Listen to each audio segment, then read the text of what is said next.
দরদ সেপ্টেম্বরেই আসছে। হ্যাঁ, ঠিক শুনেছেন।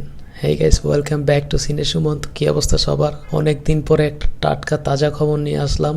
কিছুক্ষণ আগে কলকাতার পৌশালীর যে একটা ইউটিউব চ্যানেল আছে SMB, শারদ মিউজিক ভেঞ্চার, সেইখানে অনন্য মামুন একটা ইন্টারভিউ পডকাস্ট হয়, যেটা লাস্ট 3-4 ঘন্টা আগে ইউটিউবে আপলোড করা হয়েছে। তো সেটা দেখার পরে ভাবলাম এই আপডেটটা আপনাদেরকে জানাই। এটা অফিসিয়ালি আপডেট। অনন্য মামুন বলছে যে দেশের এই পরিস্থিতি তো এখন একটু স্বাভাবিক হইতেছে, সব কিছু ঠিক থাকলে সেপ্টেম্বরেই দরদ রিলিজ হবে। তবে এখনও ডেট ফিক্সড করে নাই, সেপ্টেম্বরের প্রথম সপ্তাহে, দ্বিতীয় সপ্তাহে, নাকি লাস্ট তৃতীয় চতুর্থ সপ্তাহে। কিন্তু দরদ সেপ্টেম্বরেই আসতেছে। তো ফাইনালি দরদ আসতেছে এবং সেটা সেপ্টেম্বরেই আসতেছে।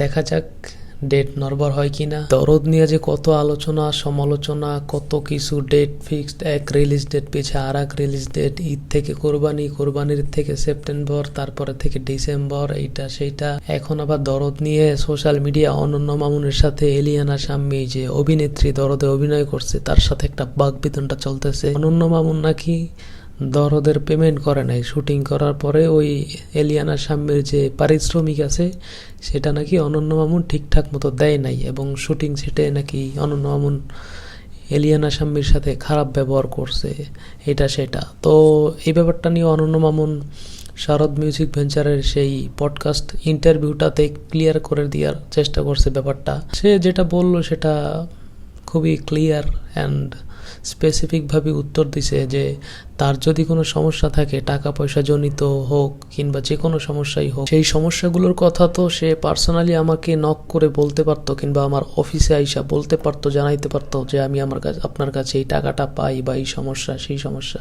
সেটা না বইলা সে পাবলিকলি বিভিন্ন কথাবার্তা বলার চেষ্টা করতেছে। এই ধরনের উত্তর দিল অনন্য মামুন। আরেকটা কথা বলার চেষ্টা করছে, অনন্য মামুন নাকি এলিয়ানা শাম্মীর সাথে দুর্ব্যবহার বা খারাপ ব্যবহার করছে। সেটা নিয়েও সে বলল যে এরকম যদি কোনো কিছু হয়ে থাকে, সে যদি সেটে অভিনয় ঠিকঠাক মতো না করতে পারে, তো একজন ডিরেক্টর হিসেবে আমার তাকে ঝাড়ি দেওয়ার বা কোনো কিছু বলার এখতিয়ার আছে।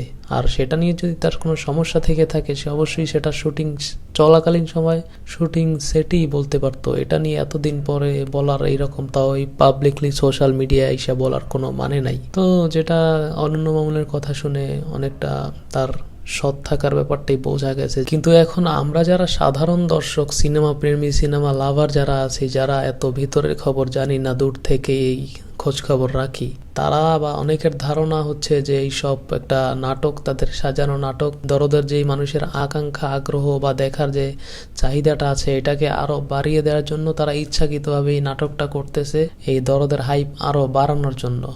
তো আপনাদের কি মনে হয়, এটা কি সাজানো নাটক, নাকি আসলেই এরকম কোনো কাওরা ক্যাচাল হয়েছে তাদের মধ্যে? কি মনে হয় আপনাদের?